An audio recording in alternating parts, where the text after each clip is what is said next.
members of the diplomatic corps, Mr. Peter Greenberg, Diana Charemera, and your company, Age Safaris, and all the big people who are here. First of all, I want to congratulate Mr. Greenberg and Diana for this wonderful job.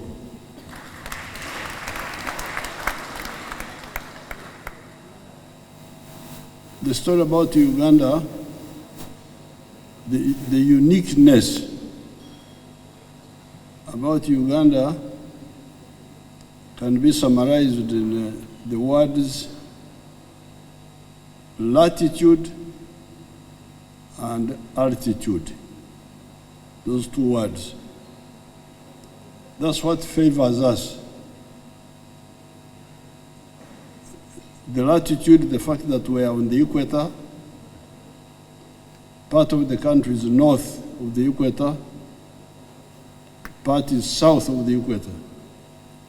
So when Mr. Greenberg was making his film, he was oscillating between the northern hemisphere and the southern hemisphere. The Bwindi National Park is in the southern hemisphere. Maxon Falls is in the northern hemisphere.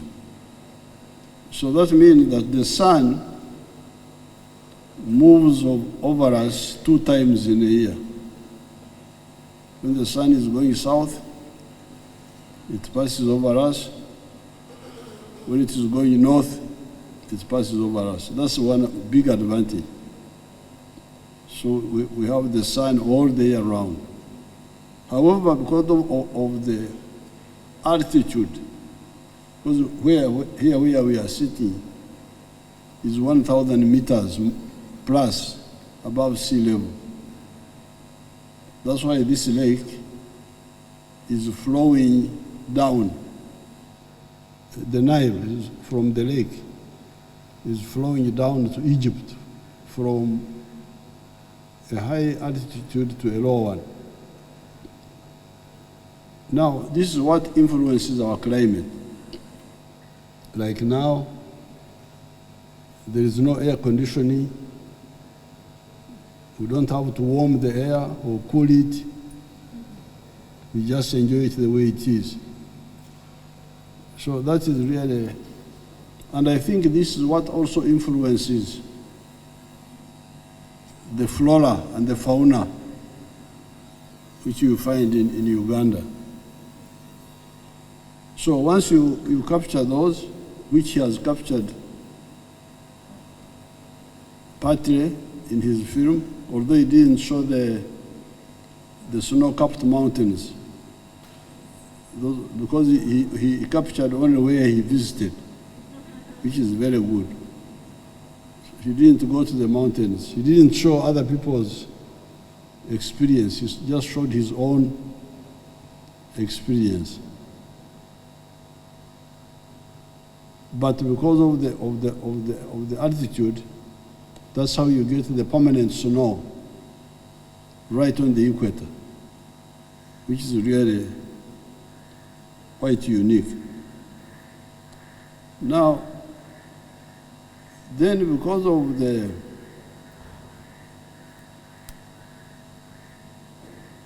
location on the globe, in the center of Africa, and Africa is a huge continent, 12 million square miles of land. That is 12 times the size of India. You can fit India into Africa 12 times. You can fit United States of America into Africa 3 times, 4 times. Now, Uganda is in the center of this huge continent. That also has got its significance. Because we were very far from the oceans, we were the last to be reached by foreigners who are coming here. The Europeans, the Arabs, we didn't have direct contact with them until 1841. That was the first time to see a non-black person, an Arab, by the names of Ibrahim, in 1841. The Ugandans thought he had no skin. They thought that he was a Nyama.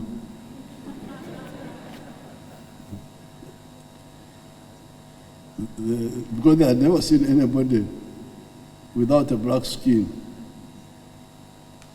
Even my great-grandmother,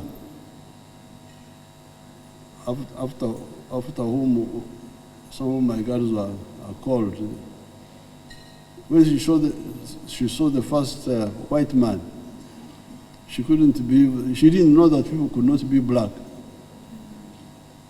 This was a bit later, but in the last century, in the other century. Now, because of that, if you can call it isolation. If you are looking for the original Africans, then here you have found them. These are the original Africans.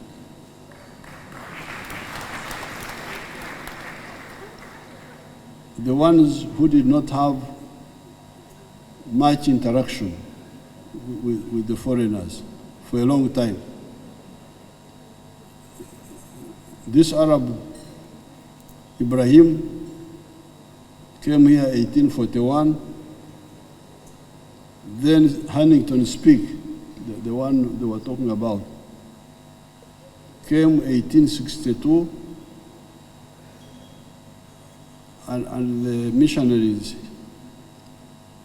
came 1877, 1879. So we did not have, and they stayed here for only, the British stayed here for only 70 years.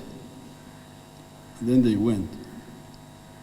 Therefore, much of our culture and way of life was preserved. So that is another angle which you should always bear in mind when you are interacting with other people. That's why, therefore, the activities of wealth creation are quite unique. The wealth,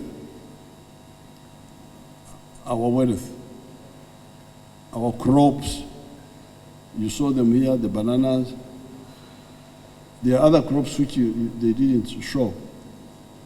Very many. The millet, they didn't show the millet. It is the richest cereal in life that I know. So, the crops, the livestock, you saw them here. The other activities, fisheries, you did not show him Nshonzi. Should have shown him Nshonzi. You only showed him CNN. Nshonzi are the mud fish. I don't know whether these are in other parts of the world, but they are unique here. The Nshonzi, the mud fish.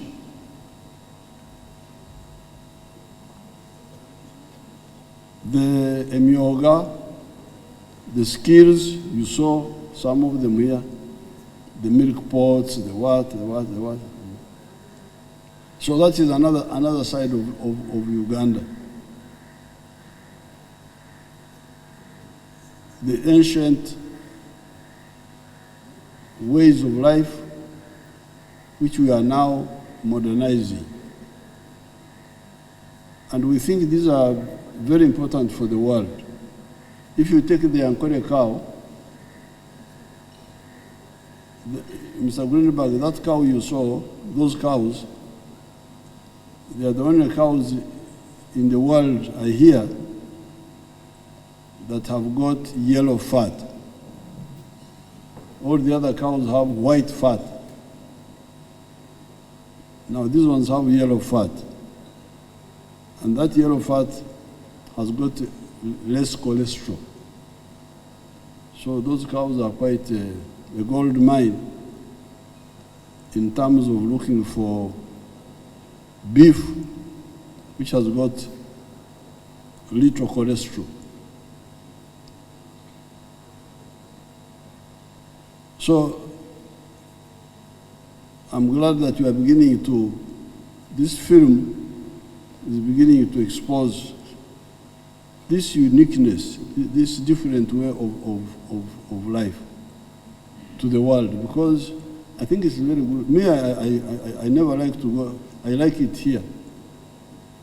I love it so much, because I don't think that, and I want other people to come and share my happiness here.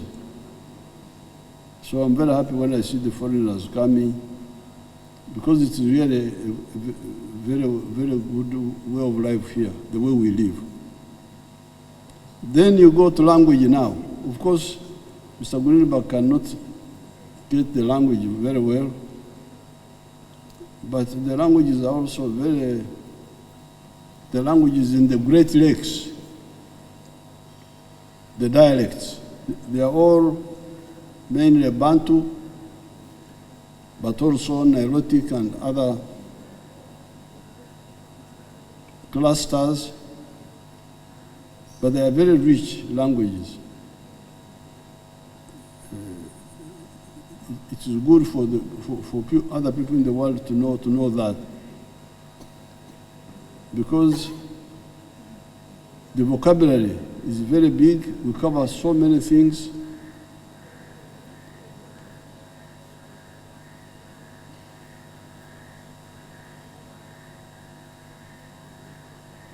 There are so many words which we have in our dialects, which you cannot easily find in other languages. Then you come to music. You saw a bit of it here. This is ancient music here. And the instruments, and the injiri, they didn't show enanga, the drums, you saw them here. And then sports.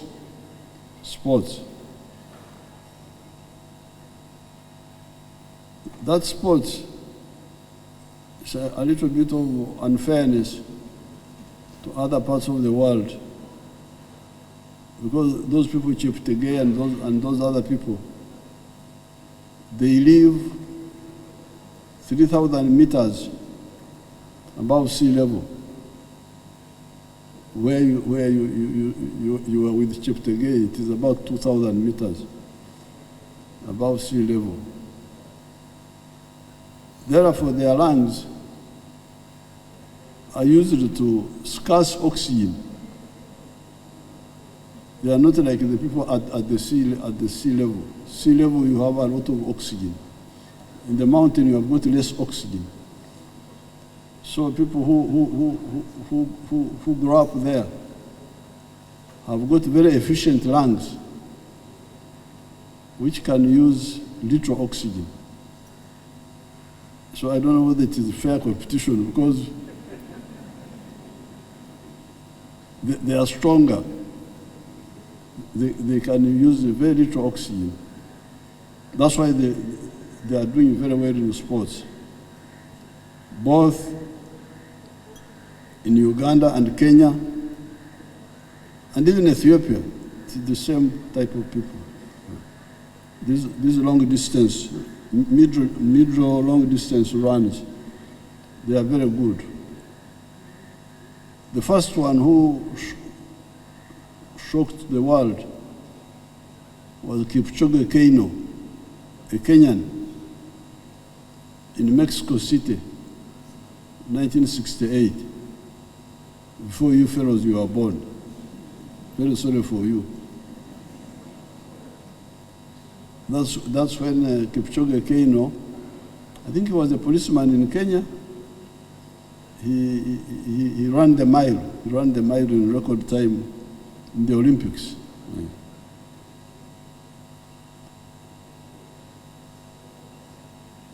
Now, then there's also the indigenous science.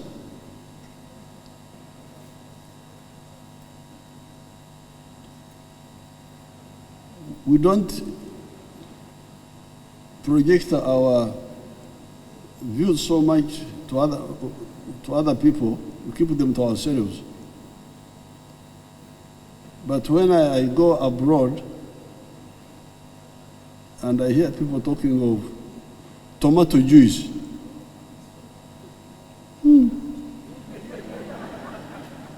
I just keep quiet. Because in our language, juice is specific. Ombisi, eshande. Tomato cannot produce a juice. Because tomato is a vegetable. In our language, emboga. Inyanya nemboga. So you cannot have emboga producing juice. So when I go there, I say, what should I take? Should I keep quiet? Because really the juice, you squeeze it out of a few fruits and products. Those bananas, those ones actually produce a biochemical reaction. That thing they were doing, okunyuka, the squeezing of the juice, using their wonderful method there.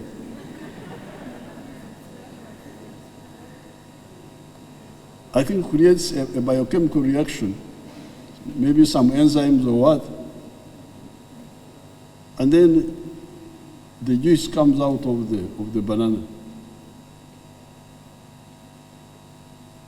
So you can get ombisi juice from bananas. You can get also from oranges, maybe from sugar cane. You know, sugar cane can get you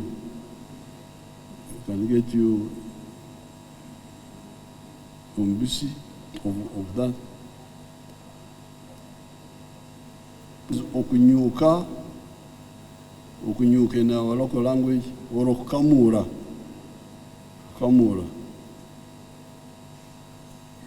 Abo mu Uganda babyogera batya. Abo Uganda bulina okunyambawo. But tomato, you okushuma enyanya. It's not, you are not squeezing, you are not torukunyuka, torukamura. So how can you get juice out of tomato? That's a mash, you mash okushuma. So it's really, we shall have to share more with our, because we just keep things to ourselves, but I think we should share. Mr. Greenberg, and to Diana, for this wonderful, this is tourism, but I think it is also civilizational interaction. Because many people, the Indians, the Chinese, the Europeans, the Arabs, they don't know much about the ancient African civilization. They don't know. We know. We keep it to ourselves. We're a bit selfish. But I think it's good to share with other people to expose. Diana, thank you very much for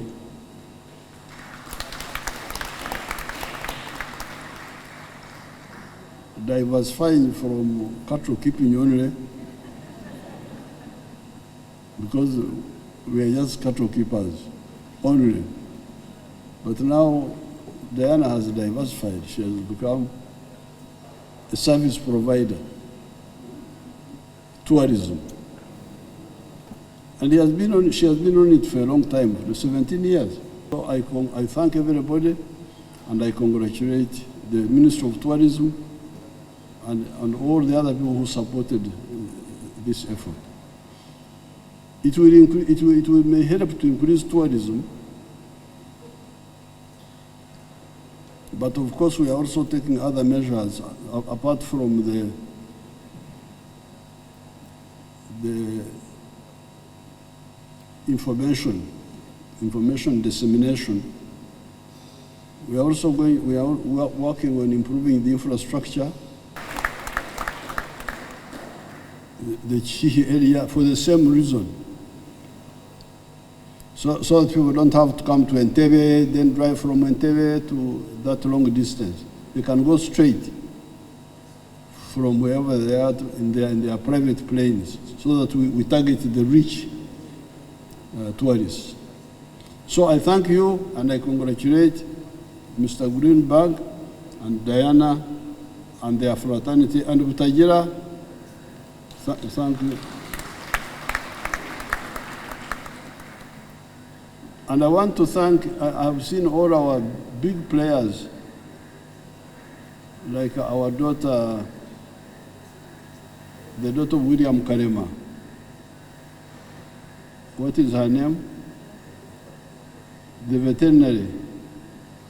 Sylvia? Gladys.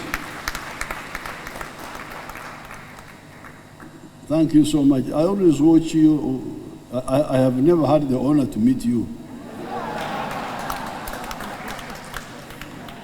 So I've been blessed today to meet my daughter from whom I've been watching from a distance. But she has been very active with those Engaji, mountain gorillas. Thank you so much. So I wish you good luck.